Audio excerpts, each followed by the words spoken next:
Study IQ IAS, आपका selection हमारा mission. Allahabad का नाम बदलकर प्रयागराज हो गया, गुड़गांव का नाम बदलकर गुरुग्राम हो गया और औरंगाबाद का नाम बदलकर संभाजी नगर हो गया। ठीक ऐसा ही कुछ कहा जा रहा है अमेरिका में एक रिपब्लिकन पार्टी के कैंडिडेट के द्वारा, जो कह रहे हैं टेक्सास की 3 काउंटीज कॉलिन, डैलस और हैरिस, इनका नाम बदलकर कल को कलकत्ता, दिल्ली और हैदराबाद हो रहा है। आखिर ऐसा क्यों हो रहा है और क्यों अमेरिका की पॉलिटिक्स में उन शहरों के नाम को इंडिया की सिटीज के नाम पे चेंज करने की बात हो रही है?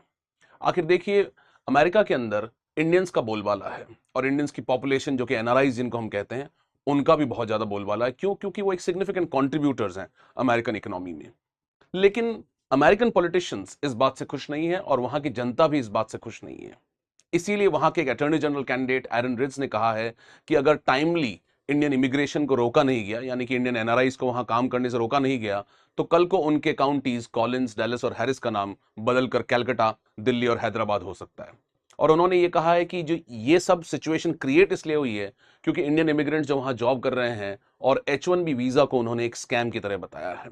अब देखिए, शहरों का नाम बदलना तो इंडियन पॉलिटिक्स में भी कोई बहुत नई बात नहीं है, लेकिन अमेरिका में जब ऐसा हो रहा है तो वो जनरली एंटी इंडिया सेंटिमेंट के बेसिस पे हो रहा है।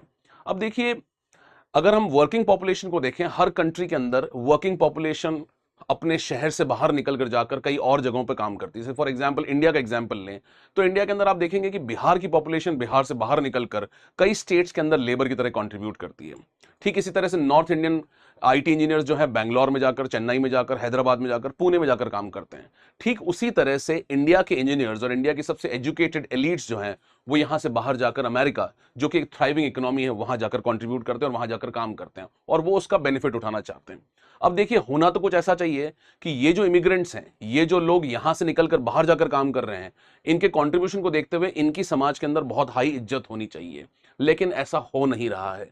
एक एंटी इंडिया सेंटिमेंट बन गया है, इंडियंस के अगेंस्ट हेट क्राइम हो रहे हैं और इंडियंस के अगेंस्ट प्रोटेस्ट हो रहा है। और ठीक यही डोनाल्ड ट्रंप एडमिनिस्ट्रेशन भी एक तरह का सेंटिमेंट बना रही है, क्योंकि वो H1B वीजा को लेकर बहुत ही स्ट्रिक्ट होने जा रही है। क्यों H1B वीजा को लेकर स्ट्रिक्ट हो रही है? उनका मानना है कि इंडियन H1B वीजा के जो सबसे बड़े बेनिफिशियरीज हैं वो है इंडियंस, और जब इंडियंस H1B वीजा के बहुत बड़े बेनिफिशियरीज हैं तो वो हो सकता है नेटिव्स और लोकल्स की जॉब्स खा जाएंगे। अब इस सिचुएशन को सुनने में तो आसान लगता है कि नेटिव्स की जॉब्स इंडियंस खा जा रहे हैं, लेकिन सिचुएशन इतनी सिंपल और आसान नहीं है। इसको हम कैसे एक्सप्लेन कर सकते हैं? इसके ऊपर कई सारे फिलोसफिकल एस्पेक्ट्स हैं, कई लोगों ने इसे एक्सप्लेन करने की कोशिश की है। ठीक ऐसा ही कुछ 1930s में भी हो रहा था। जब 1930s में वर्ल्ड ग्लोबल इकोनॉमिक डिप्रेशन से जा रहा था, ग्रेट डिप्रेशन जिसको हम बोलते हैं, उस टाइम पे भी कुछ कम्युनिटीज इन एरियाज के अंदर थ्राइव कर रही थी। For example Jewish population Europe के अंदर तब भी थ्राइविंग पॉपुलेशन थी। क्यों? क्योंकि वो अपने आप को इस तरह का उन्होंने कल्चरली अडेप्ट कर रखा था कि they always focused upon economic growth. तो देखिए कि ज्यूइश पॉपुलेशन जो कि वहां अच्छा परफॉर्म कर रही थी यूरोप के अंदर, और पूरी वर्ल्ड की इकोनॉमी एक ग्रेट डिप्रेशन के अंदर थी, ऐसे टाइम पे एंटी ज्यूइश सेंटिमेंट बना, जिसको अपन एंटी सेमिटिज्म भी बोलते हैं। और ठीक यही कारण आगे बना नाजी परसिक्यूशन ऑफ ज्यूज का। लेकिन क्या ऐसा एक सेंटिमेंट इंडियंस के अगेंस्ट भी बाहर बन रहा है, जहां की वर्ल्ड इकोनॉमी कहीं ना कहीं थोड़ी अनस्टेबल है? World economy is not growing as much as it is expected and many of the countries are creating a sentiment against the Indian immigration population. तो क्या ये जस्टिफाइड है और आखिर ऐसा होता क्यों है? तो इसे देखिए, कहते हैं कि एक स्केपगोट मैकेनिज्म। और एक बहुत ही फेमस फिलोसफर है जिनका नाम है रेने जिरार्ड, जिन्होंने इस सिचुएशन को एक्सप्लेन करने की कोशिश की है। उन्होंने इसे एक्सप्लेन किया है कॉन्सेप्ट से, जिसे हम बोलते हैं मिमेटिक राइवलरी। क्या है ये कॉन्सेप्ट? उनका कहना है, देखिए, हर एक इंसान और ह्यूमंस के अंदर जनरली कुछ डिजायर्स जो हैं वो बहुत ही फंडामेंटल होती हैं, जैसे for example the desire of getting food और सिक्योरिटी और मे बी स्टेबिलिटी। लेकिन he says that other than that all other desires are actually based on imitation of the already existing social desire. जैसे for example आप देखिए, आपको कई बार लगता है कि आपकी जो चॉइसेस हैं वो चॉइसेस इंडिविजुअलिस्टिक हैं, लेकिन वो चॉइसेस इंडिविजुअलिस्टिक आखिर होती नहीं है। एक्चुअली वो चॉइसेस आप लोगों को देखकर अपनी चॉइसेस क्रिएट करते हैं या आप डिजायर करते हैं। जैसे फॉर एग्जांपल ट्रैवलिंग को लेकर एक बूम आया है पोस्ट कोविड। क्यों? क्योंकि कहीं ना कहीं सोशल मीडिया ने हमारी सोच को इन्फ्लुएंस किया है। ऐसा नहीं कि हमारे अंदर एक इनेट डिजायर है ट्रैवलिंग की डिजायर डेफिनेटली होगी, लेकिन कहीं ना कहीं सोशल मीडिया या हम उन्हें देखकर उसे इमिटेट करने की कोशिश करते हैं, इस वजह से डिजायर और बूस्ट अप हो जाती है। ठीक यही समझाया रेने जिरार्ड ने। उन्होंने कहा है कि कोई भी इंडिविजुअल मोस्टली वो चीजें डिजायर करता है जो वो देखता है और उन्हें वो इमिटेट करने की कोशिश करता है। अब वो कहते हैं इसकी वजह से क्या होता है कि जब कोई इंसान किसी डिजायर को इमिटेट करने की कोशिश करता है, उसके लिए कुछ रोल मॉडल्स बनाता है और उन रोल मॉडल्स के एक्ट को वो इमिटेट करने की कोशिश करता है। इससे होता क्या है? He says that when the individuals are trying to imitate their role models and if the role model is very close to that individual, मान लीजिए रोल मॉडल आपके बहुत करीब है और आपके पास ही है, तो शुरू में तो आप उसको एक रोल मॉडल की तरह देखेंगे, शुरू में आप उसको इमिटेट करने की कोशिश करेंगे, यानी कि उसको कॉपी करने की कोशिश करेंगे। लेकिन over a period of time जब वो आप उस गोल को अचीव करने में सक्सेसफुल नहीं होंगे उस मॉडल को इमिटेट करने के लिए, तो लास्ट में आप उसको एनवी करेंगे, आपके अंदर एक जेलसी आएगी और eventually it will lead to conflict.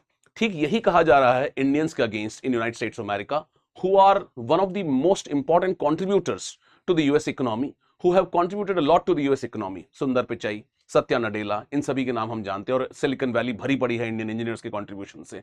लेकिन फिर भी इंडियंस के अगेंस्ट ये मैकेनिज्म क्यों हो रहा है? रेने जिरार्ड से अगर पूछेंगे तो वो कहेंगे ऐसा इसलिए हो रहा है क्योंकि इंडियन इमिग्रेंट्स को शुरू में देखा गया था रोल मॉडल की तरह और उन्हें रेस्पेक्ट किया गया था इनके contribution in the American economy के लिए। लेकिन over a period of time लोग उन्हें इमिटेट करते करते कहीं ना कहीं उनके अगेंस्ट ही बन गए हैं, वो उन्हें अपने आप को, वो उनसे एनवी हो गए, वो उनसे जेलस हो गए, and it is actually one of the fundamental reasons for a conflict. और वो कहते हैं इसका एक बहुत बड़ा कारण है यूनाइटेड स्टेट्स ऑफ अमेरिका ने हमेशा फोकस किया है कैपिटलिज्म के ऊपर रादर देन ऑन लेबर। अब लेबर के ऊपर जब फोकस नहीं किया और हमेशा जो वैल्यू किया गया सोसाइटी में वो है कैपिटलिज्म, और अगर आप यूएस इकोनॉमी को देखेंगे तो 70% of the wealth of the United States of America is actually controlled by only 10% of the population. और इस 70% वेल्थ को अगर 10% पॉपुलेशन कंट्रोल करती है, इसका मतलब है लेबर के अंदर जो अपॉर्चुनिटीज है वो हमेशा लिमिटेड है। अगर अपॉर्चुनिटीज लिमिटेड है मतलब बहुत सारे लोग उन लिमिटेड अपॉर्चुनिटीज के लिए कॉम्पीट करेंगे, और कहीं ना कहीं इस कॉम्पिटिशन में इंडियंस सबसे ज्यादा थ्राइविंग है और सबसे ज्यादा सक्सेसफुल हैं। इसके भी कई कारण हैं कि इंडियंस क्यों सक्सेसफुल हो जाते हैं बाहर जाकर।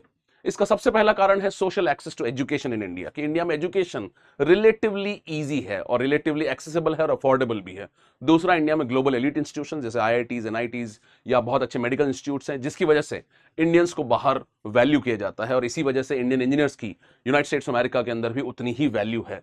अब देखिए, जब इंडियंस एजुकेटेड हैं, इंडियंस एलीट ग्लोबल इंस्टीट्यूशन से पढ़े हुए हैं, और दूसरा हमारे यहाँ पे इतना कंपटीशन फेस कर चुका होता है एक इंसान, जैसे कि मान लीजिए आप तैयारी कर रहे हैं यूपीएससी की, ठीक इसी तरह से कई लोगों ने आईआईटी के एग्जाम की तैयारी की होगी। तो देखिए, डिफिकल्ट एग्जाम्स को प्रिपेयर करने से आपके अंदर कॉम्पिटिटिव एनवायरनमेंट के अंदर सर्वाइव करने की एक स्किल डेवलप होती है, and exactly this is helping out the Indians in thriving in the competitive job markets in the United States of America, where native American यानी कि जो यूरोपियन अमेरिकन हैं, जो अमेरिकन हैं, बेसिकली जो व्हाइट अमेरिकन हैं, वो कहीं ना कहीं इस कॉम्पिटिशन में सर्वाइव नहीं कर पा रहे हैं।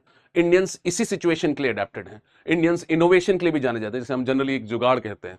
तो इंडियंस हमेशा अडेप्ट इजीली कर जाते हैं, उनकी क्वालिटी ऑफ लाइफ पे बहुत ज्यादा फोकस होता है, लेकिन कहीं ना कहीं वो कम पैसे के अंदर भी सर्वाइव करना जानते हैं, और कैसे थ्राइव करना है डिफिकल्ट सर्कमस्टेंसेस में इंडियन से बेटर शायद कोई नहीं जानता है।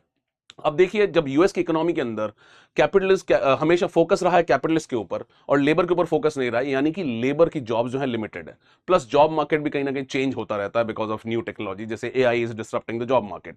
ऐसे डिसरप्शन वाले जॉब मार्केट में कई सारे अमेरिकन की जॉब्स जा रही हैं, और उसी एनवायरमेंट के अंदर इंडियंस इस कॉम्पिटिशन के अंदर भी सर्वाइव कर जा रहे हैं। जब रिसोर्सेज लिमिटेड हों, जब जॉब्स लिमिटेड हों और बाकी लोग उसी के लिए कॉम्पीट कर रहे हों, तो कहीं ना कहीं एक राइवलरी और कॉन्फ्लिक्ट डेवलप होगी, और इसी राइवलरी और कॉन्फ्लिक्ट को वेंट आउट करने के लिए कहीं ना कहीं एक कम्युनिटी को स्केपगोट बनाया जाता है, और इसीलिए इंडियंस को भी कहीं ना कहीं एक स्केपगोट की तरह देखा जा रहा है, जिसके अंदर इंडियंस के अगेंस्ट एक सेंटिमेंट बन रहा है, कह रहे हैं कि कल्चरली एसिमिलेटेड नहीं है, और दूसरा, they are taking up majority of the jobs. तो ठीक देखिए, जैसे रेने जिरार्ड ने कहा था, शुरू में they were role models and eventually they were close enough to these individuals, and because of which it has led to envy, jealousy and conflict. तो देखिए, ये कहीं ना कहीं एक बहुत बड़ा कारण है जिसकी वजह से इंडियंस के अगेंस्ट एक एंटी इंडियन सेंटिमेंट बन रहा है, एक तरह का प्रोटेस्ट हो रहा है, हेट क्राइम्स बढ़ रहे हैं। एक इंस्टेंस के अंदर 2017 के अंदर एक इंडियन इंजीनियर, श्रीनिवास नाम के इंजीनियर को मार दिया गया था सिर्फ इस हेट क्राइम की वजह से। तो देखिए, कहीं ना कहीं इसे एंटी रेसिज्म भी कहा गया है, एंटी रेसिज्म, और इसको कहा गया anti Indian racism in the United States of America in many of the thriving economies. तो एक ऑथर है जो कॉशन करते हैं इंडियंस को कि आप इस चीज को लेकर वॉचफुल रहें। क्यों? क्योंकि इतिहास गवाह है कि जो लोग ज्यादा कंट्रीब्यूट करते हैं इकोनॉमी में, और अगर इमिग्रेंट्स हैं, वो नेटिव्स नहीं हैं, तो कहीं ना कहीं उनके अगेंस्ट एक सेंटिमेंट बनता है। जैसे फॉर एग्जांपल जूस के अगेंस्ट सेंटिमेंट बना था जर्मनी के अंदर, या फिर आप देखिए तुतीस के अंदर एक सेंटिमेंट बना था रवांडा के अंदर, और हो सकता है कल को इंडियंस को भी ये सिचुएशन फेस करनी पड़े। आपको क्या लगता है कमेंट करके बताएं. And this is like a analysis of the international relations from the social perspective, that why Indians are thriving there and why there is a hate that is developing against the Indians. I teach anthropology. My name is Mangal Singh.